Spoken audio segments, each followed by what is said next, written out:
BJP একটা ফ্যাসিবাদী দল, গণতন্ত্র বিরোধী দল। গণতন্ত্রের জামা পরে তারা মানুষের উপরে লাগাতার অত্যাচার চালাচ্ছে।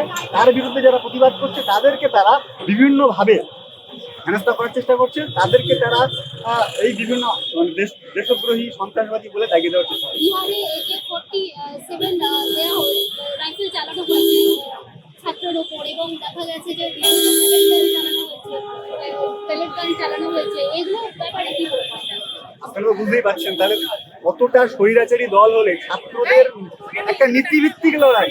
আপনি বলুন, যে নিট পরীক্ষার পেপার বারবার লিক হচ্ছে, যে এনটিএ যখন থেকে প্রতিষ্ঠা হয়েছে সেখান থেকে পেপার লিক হচ্ছে, তাহলে তার বিরুদ্ধে লড়াই করলে এরকম স্বৈরাচারী পদক্ষেপ তারা নিচ্ছে। কিন্তু আপনারা ভাবুন তো, এই যে নিট পরীক্ষার মধ্যে দিয়ে বা দেশের এই বৃহৎ বড় বড় পরীক্ষার মধ্যে দিয়ে আমাদের দেশের বড় বড় চাকরিগুলো, বিশেষ করে ধরি ডাক্তার তৈরি হবে, সেই ডাক্তারদেরকে তারা যদি এরকম ভাবে পেপার লিক করে তৈরি করে, একদিকে যেমন দুর্নীতি হবে, পাশাপাশি আপামর জনসাধারণের স্বাস্থ্য নিয়ে চিনিমিনি খেলা হবে।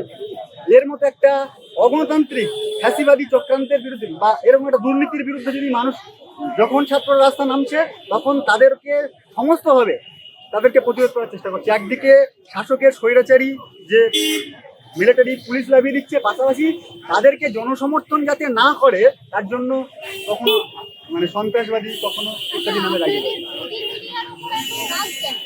গদি মিডিয়ার উপরে আমাদের রাগ নয়। আমরা আগের দিনের কলকাতার মহামিছিলের প্রেক্ষিতে সংগঠনের পক্ষ থেকে বলেছি যে এটা সংগঠনের কোনো বামপন্থী সংগঠনের, গণতান্ত্রিক সংগঠনের কাজ নয়। এটা যারা করেছে পরিকল্পিতভাবে করেছে, এটাকে আমরা তীব্র নিন্দা করছি। আমরা মনে করি তাদের শাস্তি হওয়া উচিত। কিন্তু পাশাপাশি যেটা বলতে চাই, আজকে গদি মিডিয়া যে ভূমিকা পালন করছে, লাগাতার প্রত্যেকটা গণতান্ত্রিক আন্দোলনকে তারা বিকৃত করার চেষ্টা করছে। তারা দাঁড়িয়ে দাঁড়িয়ে দিল্লির ছাত্র মুভমেন্টকে সন্ত্রাসবাদী আখ্যা দেওয়ার চেষ্টা করছে। জনগণ গদি মিডিয়ার বিরুদ্ধে দাঁড়াচ্ছে, কারণ তারা যে সংবিধানের চতুর্থ স্তম্ভ, তার ন্যূনতম দায়িত্বটুকু তারা পালন করছে না।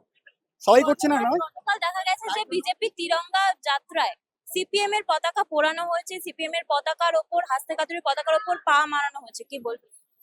দেখুন, আরএসএস বিজেপি তাদের মূল শত্রু হচ্ছে সমাজতন্ত্র বা সাম্যবাদ। তাদের মূল শত্রু হচ্ছেন যে মানুষের আসল মুক্তি যাতে না হয়, মানুষকে তারা গোলাম বানিয়ে রাখতে চায়। তার বিরুদ্ধে যখন মানুষ লড়বে, সেই মানুষের যে হাতিয়ার সেটাকে তারা বিকৃত করার চেষ্টা করছে। এটা দিয়ে বোঝা যায় যে বিজেপি কত বড় ফ্যাসিবাদী, কত বড় স্বৈরাচারী একটা দল, কত বড় ঘৃণ্য। তারা কখনো গণতান্ত্রিক চিন্তার চর্চা করেনি। একটা রাষ্ট্রের, একটা দেশের মধ্যে গণতান্ত্রিক চিন্তার পরিসর গড়ে উঠুক তারা চায় না।